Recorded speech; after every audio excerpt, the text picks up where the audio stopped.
Wowee. Arizona put forth the best defensive play of all year in the entire country. Best display of defense I've seen, and utterly obliterated a tournament caliber team to become the best team in Big 12 history. At least the best start. This is Postcast on Locked On Wildcats.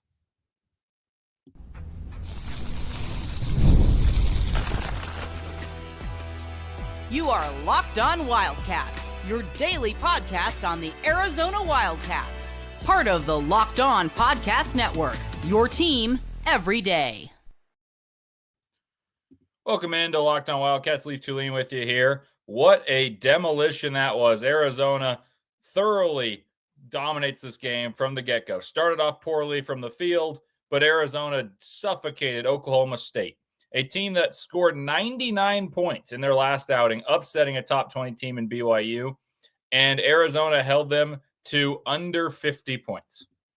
Arizona's defense is the story, obviously. Arizona's force and the ability to take away all options for Oklahoma State, which is a high-caliber offense, is so impressive. It was a 7-point game, 25-18. And Arizona, there was a question like, okay, how are they going to finish this half? Because they built up a lead. Oklahoma State went on a 7-0 run. And Arizona went on a 39-9 run from that point. And it was because they continued to do what they do. Get high-quality shots while suffocating a team in Oklahoma State that wants to shoot threes. So the formula, according to everyone, to beat Arizona is knock down a ton of threes, because Arizona won't be able to keep up with you because they don't make threes. Well, Arizona didn't make a three until very late in the game when Anthony Del Orso hit one. And then there was one made by Evan Nelson. The first three was just a foregone conclusion. They maybe should have just proved the point of not even hitting a three, just to show how dynamic this offense can be with the complement of this defense. Arizona says, yeah, you have to shoot a lot of difficult shots, aka three-pointers, and make a ton of them to even have a chance to stay with us. And Arizona took away Anthony Roy. They took away Kanye Clare. They took away Victorious Miller. All of those guys are good. Those guys are good players. Arizona held Oklahoma State, which is one of the more dynamic offensive teams in the country. Like I said, scored 99 their last outing against BYU. And BYU is a good team. Arizona held them to 15-61 shooting, and Arizona shot 52%, and I honestly felt like they had a bad start offensively. I thought Tobe Awaka changed the start of this game. He came in with force and started dominating on the glass. So when you see a game this lopsided in terms of scoring, of course you're going to see statistical advantages. So I'm not going to go too deep into like the keys that I usually give, but I will point this out. Arizona shot 2 of 14 from three, and Oklahoma State went 6 of 28 from three. They shot 28 threes, which is the recipe. They made 6 of them, and frankly, many of them were unimportant to make. They made 3 threes and 3 layups in the first half, did Oklahoma State. That's when the game was in hand, and that's all they could manufacture against this defense that absolutely stifled Oklahoma State. Kanye Clary, 1 of 7. Anthony Roy, who's coming into the game, was averaging 28 per game the last couple games. 10 points, 3 of 11 shooting, 3 of 10 from the three-point line. Parsafala has scored 25 in a couple games this season, 8 points. Victorious Miller, who scored 30 once this season, 5 points. It's just levels to how this team plays. They tell you, yeah, go ahead, shoot a three-pointer. And you have to make a ton of them because we're going to make all those threes difficult with size and athleticism that run you into the middle, and you have to score over Tobe Awaka, over Mo Krivas, over Koa Pete, all of whom can slide their feet and influence the shot as well. And then there's Jaden Bradley, Braden Burries, Karchenkov, who influence the way you're getting supposedly open. The defense was a masterclass. And if there's any discussion of, would this team overlook Oklahoma State and struggle? The answer is a resounding no. And it was a resounding no because Arizona had a week to prepare, knew exactly what they were getting themselves into with Oklahoma State. Oklahoma State scores a lot, and they have guards that'll shoot. They're small, and Arizona does not struggle against small teams. Krivas and Awaka are going to dominate the paint. and Arizona is going to get good looks. And the defensive rotations were so fluid, and the size to contest those shots made all those shots so high arcing. And this is coming from someone who shoots the ball to the moon. I love shooting the ball with a high arc, but these looked unnecessarily strained to get the ball up. And Arizona made Oklahoma State look away from the basket and say, okay, well, we can't get anything near the paint. Let's shoot 28 threes. And none of them really looked confident at all. They looked like, oh, well, I guess we got to take this. And the biggest testament to Arizona's defense is they can struggle offensively. Like Arizona was not good offensively at the beginning of this game. I believe they started 2 of 8 and then went 6 of 9 when Awaka came into the game and started dominating. The first half stats, it was a 7-point game, like I mentioned. It was 25-18. It finished 40-22. Here are the first half stats: 6 of 29 shooting for the first half for Oklahoma State. Arizona 14 of 31, and they started very poorly, like I said. 3 of 14 from 3, which means 3 of 15 from 2 from Oklahoma State. 29 rebounds to 15, 10 second chance points for Arizona, 28 points in the paint versus 6. Like, it was dominant from the get-go. They just struggled to make shots at the very beginning. Arizona will always reproducibly get good shots. And I had the Locked On Oklahoma State Cowboys team, the host, he texted me, he's like, man, this team's unbelievable because Arizona is playing a team that's actually possibly going to make the tournament. They just need a couple good wins. Oklahoma State does to make the tournament. They're the first 4 out, according to Lenardi. And I told him this. I said, Arizona didn't really shoot well, led by 18 at the half against a prolific offense. And Arizona guards the 3 so well, they're very hard to score on. And it gives this anxiety to the other team because you need to shoot 3s and make 3s to stay with Arizona. And Arizona doesn't need to score from 3 because they have this tried and proven concoction of let's get the ball inside. Let's ask the other teams who've shot a ton of 3s how it's gone for them. Kansas State lived and died by the 3 by Arizona, and they died. They lost by 25. Oklahoma State, among others, have tried this recipe. It does not work. And I've been saying this for a while. Arizona doesn't need 3s, and it's not a bad thing. They don't need to make 3s. They made their first 3 late in the game, and the other team needs to hit 10 to 15 to have a chance, even if Arizona hits 0 threes. Obviously, there's levels like Houston, Iowa State. Some of these teams are more prolific than in Oklahoma State. But Oklahoma State is not too shabby offensively. They just don't have the bodies on the inside. And I felt like once Tobe Awaka came into the game and Arizona just said, we're too big, we're too strong, there's nothing you can do to stop us, this game was decided early and often. Never a doubt in my mind, despite the creeping in from Oklahoma State, making it a 7-point game, 25-18, or even earlier in the game when Arizona was missing bunnies. I felt like Arizona was leaving points on the table. They missed easy shots near the rim. They missed free throws. They were not necessarily great offensively at the beginning. They had a few turnovers, but Arizona's defense is the story. This is the best defensive performance I've seen all year from anyone in the country. Coming up next, I'll give some key stats in what was a blowout, so I won't stay too long there. And then we'll talk about what's next, as well as the ramifications of being the team in the Big 12 with the best start ever. And this is an illustrious basketball conference. We'll touch on that and a lot more coming up next on Locked On Wildcats.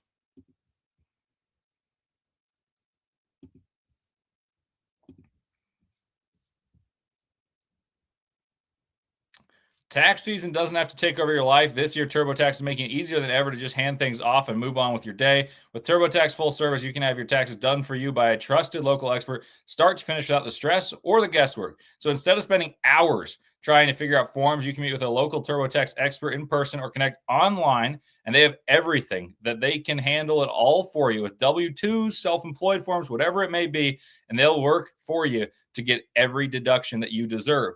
For a limited time, you can have your taxes done by a local TurboTax expert for just $150 all in. If a TurboTax expert didn't file for you last year, just file by February 28th.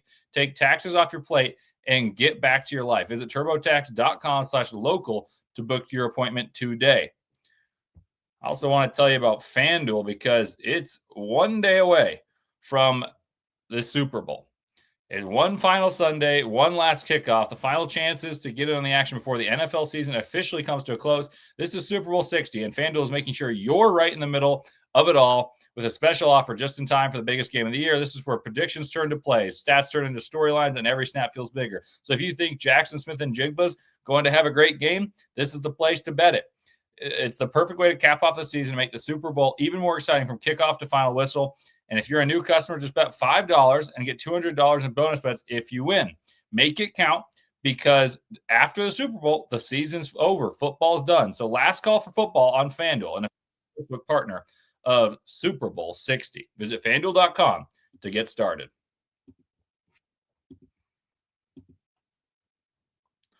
What's up, guys? Leif Thulin with you here. In postcast, Arizona throttles Oklahoma State. Like I said, I'll give you a few statistics that stand out to me and contextualize them, as well as talk about the larger thing in play. Arizona 23-0, which passes the 1996-1997 Kansas Jayhawks, which had Paul Pierce, Rafe LaFrance, Jock Vaughn, among others. And Arizona won it all in 97, as you guys well know. I'm donning the hat right here with the national championship. Next up for Arizona is Kansas. So that's an interesting little coincidence, but we'll touch on that in a moment. I want to tell you guys about some statistics that really encapsulate how this game went. Arizona, as you know, one of the best rebounding teams, a team that can score a lot in the paint. They don't need production from three. Well, Arizona won the glass by 21. They won the defensive rebounds by 19, offensive rebounds by 2, second chance points by 10. The bench points, obviously, I mean, they won by a ton, so they're going to win all these. They were a plus 17 in bench points. But the stat that sticks out, and if I had done keys for this in the preview, the biggest thing was going to be dominate points in the paint against a team that really only has one big. And they did. They won by 40. 54-14, and then you add free throws to it. They had 70 paint-oriented points or pop points. So they had 70 of the 84 points scored from within the paint or from the free throw line, not to mention they took their foot off the gas, and also they scored more points in the paint, just points in the paint, than Oklahoma State scored. And let me remind you, Oklahoma State scored 99 points against BYU. And it's not just that, though. Like, I want to make this very clear. Oklahoma State didn't just have a one-off performance where they went crazy against BYU. Oklahoma State can shoot the ball. Oklahoma State can score. This is a team that scored 99 against BYU, 81 against Utah. They scored 71 against Iowa State, which is not a lot, and they lost by 13 in that, but it's a lot more than 47 points. 84 against Kansas State, 79 against Baylor. They scored 87 in a win against UCF, who's going to be a tournament team. They scored 80 against Texas Tech. They scored 94 against Cal State Fullerton. So these are lesser teams. But you go through what they did in the preseason, and then you see, okay, they beat Grand Canyon, scored 84 points. And you beat Texas A&M, who's tied for the lead, actually the leading team by themselves in the SEC right now. And they scored 87, beat them by 24. I'm not going to say that I think Oklahoma State's really good. I don't. But this is not a team with no juice offensively. So the numbers of what Arizona did to this team is incredible. It is incredible that Arizona scored more points in the paint than Oklahoma State did total. It's incredible that Arizona, for a 20-minute span in this ball game, conceded about 10 points. The size, the versatility, the fluidity, and connectivity of this team really, really stood out to me in this one. Arizona defensively put on a masterclass. And I want to check KenPom just to see, have Arizona ascertain the number one defensive rating. And in fact, they have usurped Michigan for the number one defensive rating. This is the first time all year they've been number one on defense. And boy, did they look it. So right now, Arizona is number one in KenPom. 5th ranked offense, scoring 126.3 points per 100 possessions and conceding just 89.2 points per 100 possessions, which is a net rating of 37.11. As for context, throughout the whole year, which gives more time to accumulate points, only Duke last year, I believe, had a higher net rating than Arizona, and Duke had one of the best net ratings there had ever been in last year's season with Cooper Flagg and Con Knippel. So Arizona has a lot of quad 1A wins, and they have more to gain with Kansas, Texas Tech, BYU, Houston, Baylor, Kansas, Iowa State, and Colorado left in Big 12 play. Of course, the Big 12 tournament and the NCAA tournament. And they're already at 37 on KenPom in terms of their net.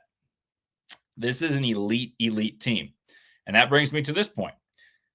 This is the most wins in a row for any team in the Big 12. Kansas has been great for years. At one point, Bill Self had more Big 12 titles and outright titles than he had losses in Fog Allen Fieldhouse, just to put that into context. And that team that Kansas was 22-0, Arizona beat. Arizona won the championship that year. Arizona's next opponent is Kansas at Fog Allen Fieldhouse. This will be an incredible game. We're going to preview that next on Locked On Wildcats postcast. Arizona pummels, absolutely obliterates Oklahoma State. And then we have the gauntlet. Let's talk about that gauntlet next on Locked On Wildcats.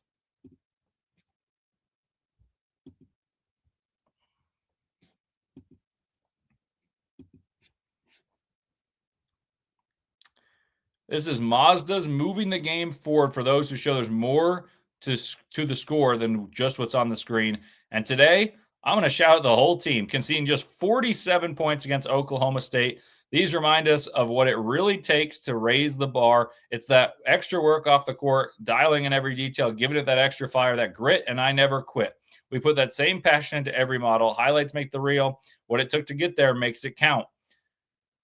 But there's more to being a Mazda because there's more to you. Welcome back to Locked On Wildcats, guys. It is a pleasure chatting with you guys. The season has been great so far, but this is really where it starts. 23-0. That's high. That's more wins than KenPom predicted. That's more wins than the majority of you guys may have predicted. I thought I was as high on Arizona as anyone, and I projected 26-5. And I projected, I thought about going 28-3 even in my projections. And I was like, man, I must be going crazy because the Big 12 is so good. And there's this stretch where they play at Kansas, Texas Tech, BYU, at Houston, at Baylor, Kansas, Iowa State, and Colorado. And right now, I talked about this with Ryan Hammer. I mentioned this to Casey Jacobson. I think there's a non-zero chance that Arizona finishes the regular season with 30 wins. But let's talk about Kansas. Kansas with Darren Peterson. By the way, Darren Peterson, for the first time this season, led Kansas in minutes played, which to me is the best indicator of this guy's ready to go. To me, he's the best player in the country.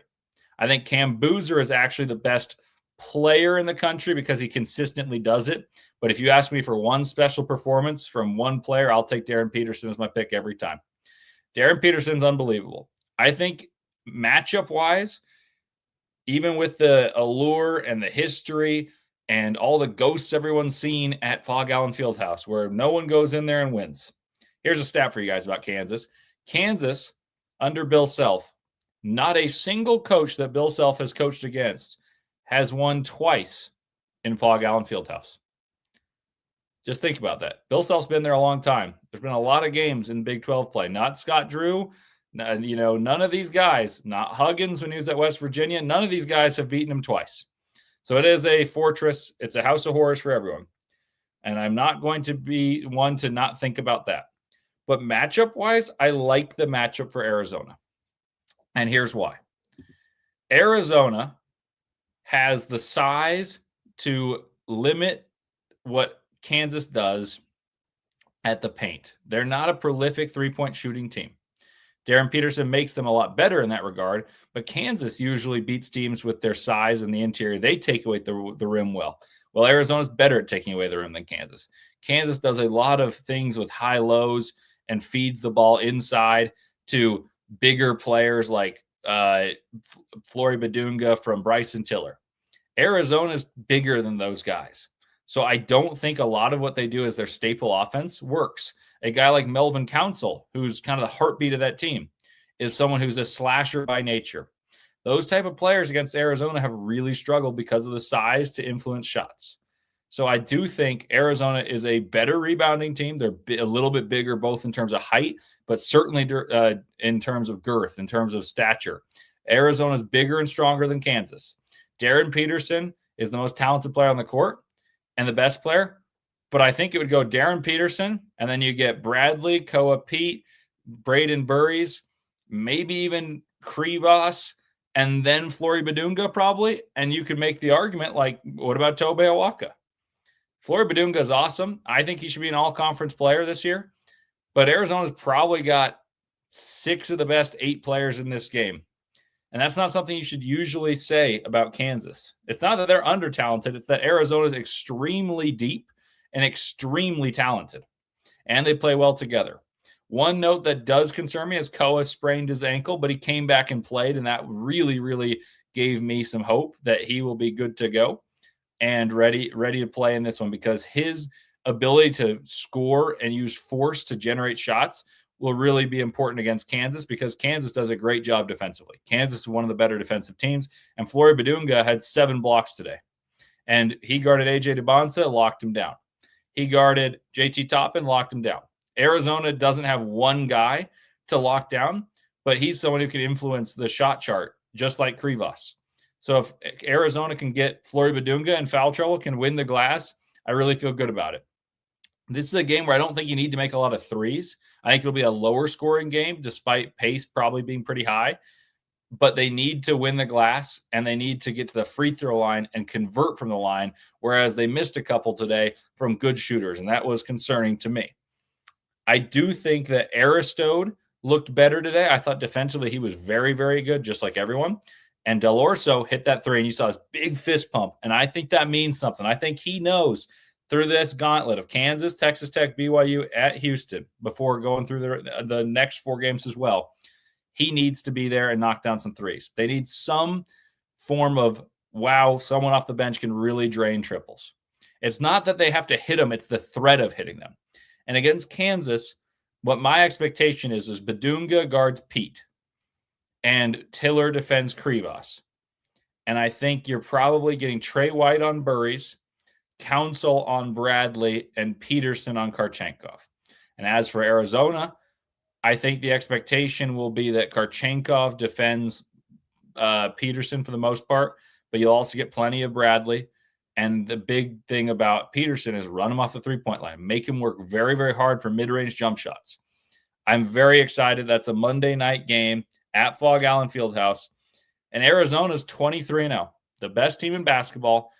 And they showed why their floor is so good. And this is why I expect them to beat Kansas. And I'll have a full in-depth preview coming up for you guys that will air. I'm planning to air that tomorrow afternoon, so you guys have all day on Sunday.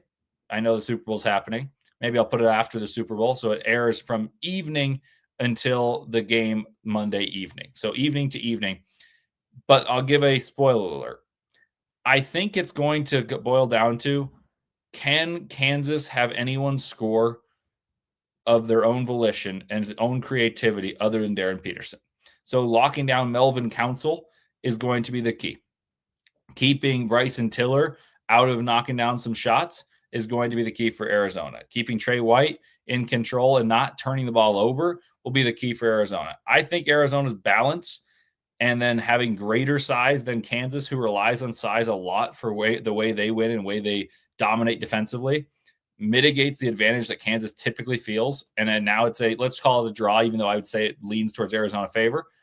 And all of a sudden it becomes, can you get some points, whether it's from threes? Can you get some from second chances against Kansas? And I think Arizona is just more sustainably going to be able to generate good looks. Kansas will need brilliance from Darren Peterson, and he may well put it out there. But I do think Arizona is uniquely equipped to handle going into Fog Allen against a very good Kansas team. When Darren Peterson's healthy, this is the top 10 team in the country and one of the better teams in the Big 12. Like, I think they're better than BYU, and I think they're better than Texas Tech, both of whom they've just beaten. So that's not the boldest thing, but I think that's the thought that not many people had. I think they're more difficult to play for some than Iowa State. I don't think they're quite where Houston is. But I want to say that to say this. Arizona is going to play Kansas, who's a top 10 team in the country and should be ranked there by the time this matchup happens on Monday. and we'll have a statement. I see them beating Kansas and moving to 24-0 before facing Texas Tech and BYU at home. I think Arizona's got a real chance to be 26-0 prior to facing Houston and what will be one of the most anticipated games in Big 12 history. Hope to talk to you guys then. Thank you guys for tuning in as always. I really appreciate the everydayers and especially my postcast everydayers. Guys like Nefarious Mex, you're in here all the time. Of course, Roberto's always in here.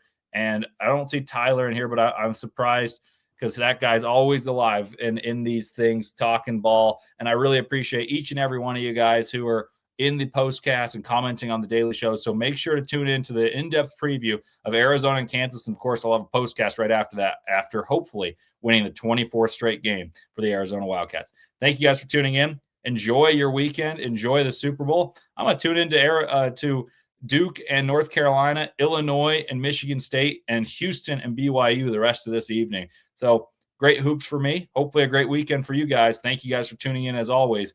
And as always, bear down.